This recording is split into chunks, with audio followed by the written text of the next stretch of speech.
안녕하세요. 어쩌다 중학생 장예은 선생님입니다.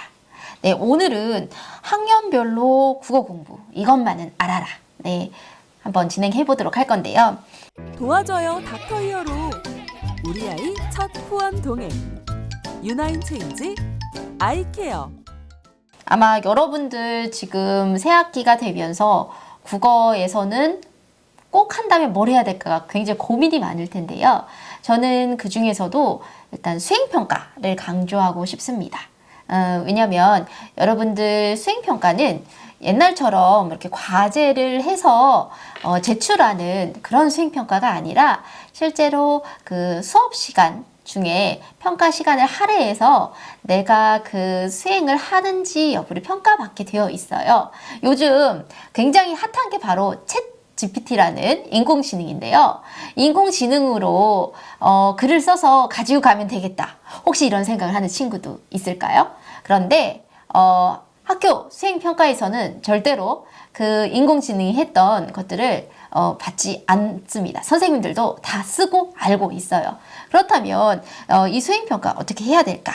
일단은 수행평가에서 국어는 쓰기를 많이 해요.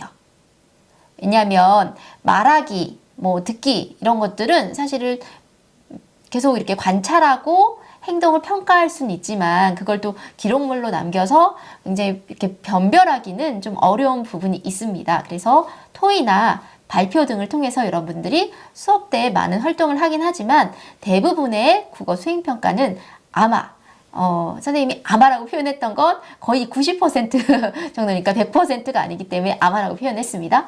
아마 글을 써서 제출하는 형태가 될 것입니다. 그러면 어떤 글을 써서 제출을 할 것이고 우리가 학년별로는 어떻게 준비를 해야 될까? 네, 수행평가도 굉장히 비율이 높거든요. 여러분들 중간 기말고사가 보통 30%라면 수행평가는 이제 40% 정도 이제 차지하는 학교가 많습니다.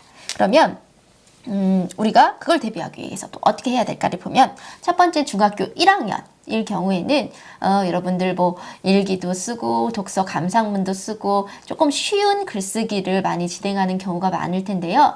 그런 이제 글을 읽고 책을 읽고 요약하는 능력 그리고 있는 그대로 그 의미를 파악하는 능력이 굉장히 중요합니다. 그러니까 추론적인 능력으로 따지면 사실적인 추론 능력이 중요하고요. 그 다음에 문맥적인 의미를 파악하는 문맥적인 추론 능력이 되게 중요합니다. 그러면 사실적인 추론 능력이 높아지려면 우리가 있는 그대로 있는 그 의미를 다 알아야 되는데요. 그러려면 단어 같은 거 많이 알아야 돼요. 그렇죠? 그래서 여러분들이 단어의 의미를 정확하게 아는 거 그리고 그걸 통해서 그 문맥에서 활용된 의미를 아는 거 문맥이라고 하면 글 속 안에 있는 뜻입니다. 그래서 단어를 내가 이거 잘 모르겠어. 사전에서 이게 어떻게 나왔는지는 잘 모르겠지만 여기에서 보니까 아하 이런 뜻이구나. 앞뒤 문장을 보고 추론하는 능력이죠. 그런 것들이 이제 갖춰지고요. 그걸 바탕으로 여러분들이 글의 내용을 요약해야 합니다. 중학교 1학년인데 제가 너무 놀랬던 게 중학교 1학년인데 독후감을 쓰라고 했더니 아이가 제출을 못하는 거예요. 왜 제출을 못하냐 했더니 요약을 못하겠대요. 그러니까 한 권의 책을 10줄, 뭐 15줄, 15줄도 사실 길어요. 네. 그렇게 해서 내가 짧게 스토리를 요약하는 능력이 정말 중요하거든요. 그러려면 그 요약을 하려면 내가 이 내용에 대해서 전반적으로는 이해를 할 수 있어야 되거든요. 그러기 위해서는 뭐 요약하기 규칙도 있지만요. 요약하기 규칙은 제가 비상한 스쿨에서 다시 설명을 해드리겠습니다. 네, 그래서 여러분들이 지금 굉장히 중요한 건 아까 말씀드린 사실적인 추론 능력 그리고 문맥적인 추론 능력을 갖추는 것이 중학교 1학년에서는 가장 중요할 거라고 생각합니다. 초등맘 TV. 그 다음에 중학교 2학년은요.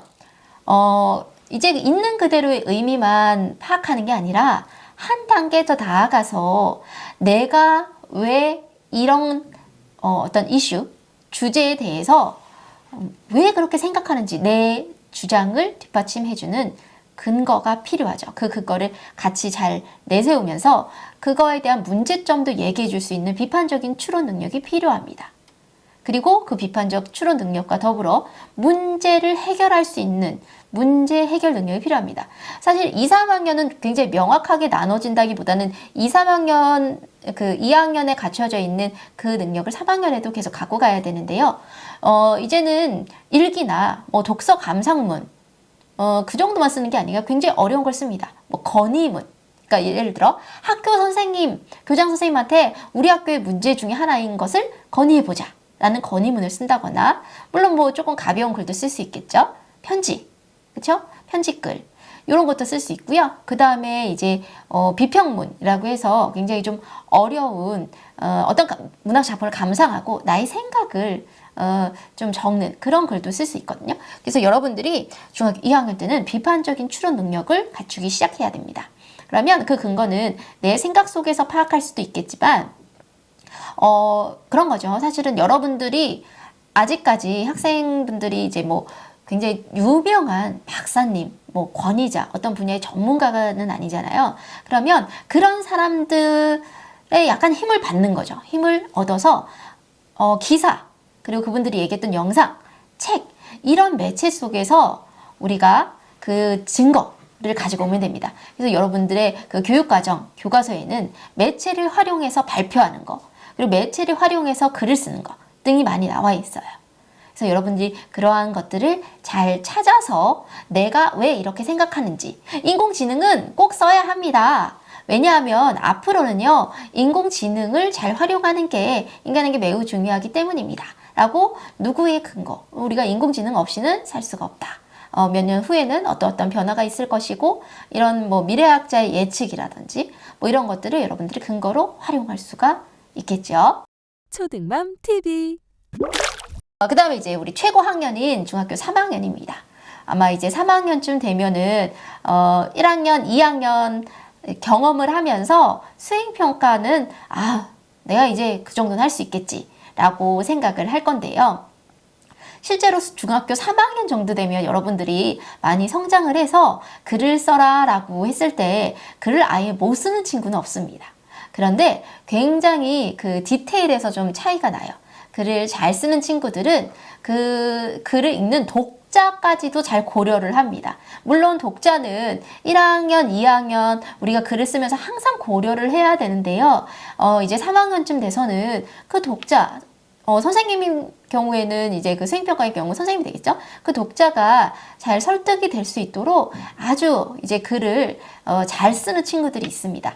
감성적인, 뭐 인성적인, 그다음에 이제 어떤 지식적인 부분에서 설득을 할 수 있도록 나름대로의 설득 전략을 또 사용하면서 우리가 수행평가를 또 임할 수가 있겠습니다. 그리고 여러분들이 좋은 작품을 모방해서 쓰면서 창의적인 능력을 또 발휘할 수 있어야 하는 게 이제 중학교 3학년입니다. 예를 들어 오가라는 윤선도의 시조를 보고 나도 그런 작품을 이제 만들 수 있다. 그래서 과감하게 여러분들이 그런 그 문학 작품을 재탄생시킬 수 있는 작가가 될 수 있는 그런 또 역량이 필요한 시기가 중학교 3학년일 텐데요. 그래서 아마 그 특별한 목적의 고등학교를 진학하는 친구들 같은 경우는 자기소개서 같은 것도 작성을 할 것입니다. 그러면 내가 그동안에 어떤 활동을 했고 또 그런 활동을 해서